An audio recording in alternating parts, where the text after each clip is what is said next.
I find it interesting the way that the world tries to solve problems, and it seems like inevitably all they do is make them worse. And an example of this is the sexual revolution of the 60s and 70s, and how their goal was to liberate men and women from the confines, the restraints, the restrictions of parent guided relationships. That throughout most of human history, majority of human history, that parents chose spouses for their children, and that it would be somewhat transactional, sure, and that it would often be for the purpose of superficial situation, literally to situate their children in the future, or grandchildren hopefully in the future, with a positive, prosperous environment, atmosphere, that a successful businessman or a valued tradesman or something would be a necessary and very viable bachelor candidate, or the sons thereof. But now, the sexual revolution, the industrial age comes along. People are no longer often living in their own homes or their parents' home until they get married. They're leaving home earlier than that to go seek their fortunes in the various ways that industry has offered that fortune to them, whether that's the gold fields of California, or if it's the rail, or it's the factories of the industrial centers of Europe and North America. And as a result, now people, young adults that are high in hormonal motivators but low in discernment, in wisdom, are expected now to choose a spouse for themselves, choose a mate, choose a relational partner for themselves. And so many decades on, nearly a century on, and I think we've seen the fruit of this experiment, if we want to call it that. I think we've seen very clearly that this was a mistake.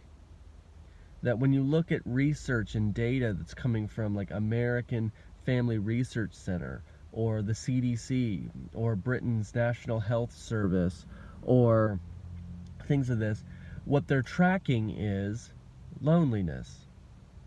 That when young adults are left to their own devices, overwhelmingly, they end up making incredibly poor decisions.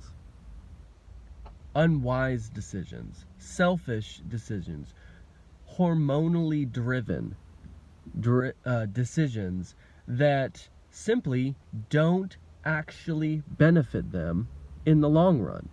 That's what we're learning. And so they may chase dopamine for a while. They may have this prolonged adolescence in which they are going to date, relate, and fornicate, but it's not fulfilling them. It's not satisfying them. And in fact, actually, what the research is showing us is that it's increasingly crippling their ability to build and then maintain and then eventually settle into stable routines that allow them to have strong, stable relationships, even platonic ones. It seems like it is becoming increasingly clear that young adults, because of the pressure of sexuality within their various relationships, they're losing the ability to simply have friends, because they are no longer able to maintain stable friendships. They're also cheating themselves out of any sort of sustainable romantic prospects as well. Just the entire system that they were hoping and relying on in order to create a stable platform for them to build their lives on in the future is breaking down. So it turns out And especially this is poignant for me because, of course, I've worked in junior high, high school, young college ministry, and it seems like everyone has these ideals about what they want their life to be like, with the overwhelming majority of them that they will eventually get married. But there's all these issues that they can't seem to get past. They feel like they can't date because they feel so lonely, but they also feel like the reason that they're lonely is because they can't date, and they're stuck in spirals like this. But additionally, you'll have something like they don't want to leave their house. They don't want to go out. They're socially inept. They have panic attacks before calling their dentist just to make an appointment. They are socially and just kind of interrelationally incompetent. They haven't been primed effectively on how to interact like a human with another human. And then they wonder why they're having trouble building these relationships. But because most of the relationships they're pursuing are primarily sexually or romantically themed, they get a lot of rejection. They suffer a lot of disappointment. They don't have stable, homogenous relationships, meaning they don't have stable relationships with people of their own sex. And this is resulting in crises about just that very thing, of that they don't even know what their gender or sexuality is, and so they don't even have a platform on which to build such a thing as a homogenous relationship with another adult. It's getting worse, not better. And it kind of trails back from the fact that let us choose, and it seems like that because I work with children a lot now, I actually, it seems like, you give children choices, the first thing that happens is paralysis. They don't know what to do. They eventually will default into what's familiar. And that when given a myriad of choices, they default so deeply into what's familiar, they now become incapable of really even pursuing something that's unfamiliar. It becomes seemingly dangerous, fearsome to them. Now, because they're so afraid of what's unfamiliar, now anything that is deemed as unfamiliar now begins to seem threatening, dangerous. It's regarded with suspicion and antithesis and antipathy. Now, because they are so inward, they haven't tried anything in so long. Now they don't even have bridges towards places where they can meet a new person, a new friend, make new relationships. Everything, and as well, anything that would seem to threaten the stability of what is familiar, regardless of whether it's healthy or not, is deemed as a dangerous threat to their health and wellness.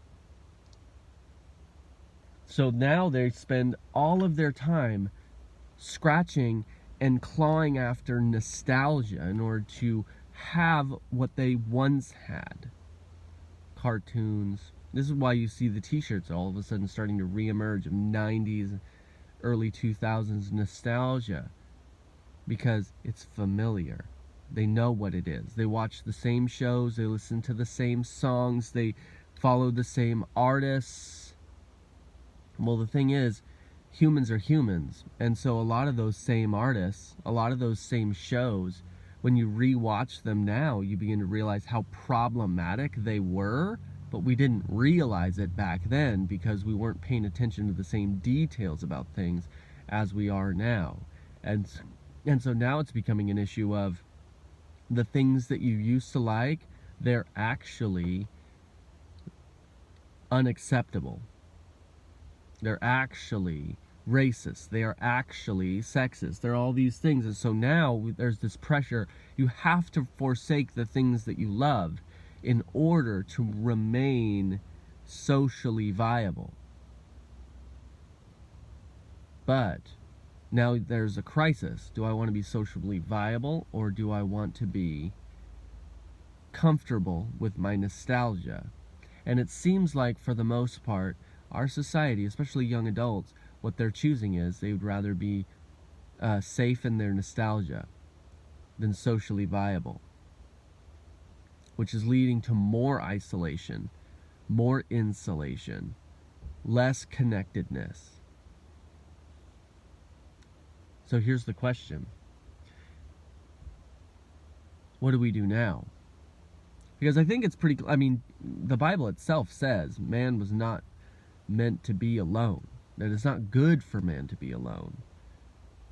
But in order to not be alone, you've got to be willing to, if we want to say it like this, leave your mom's basement. You have to be willing to go out. You have to have the courage to try something new.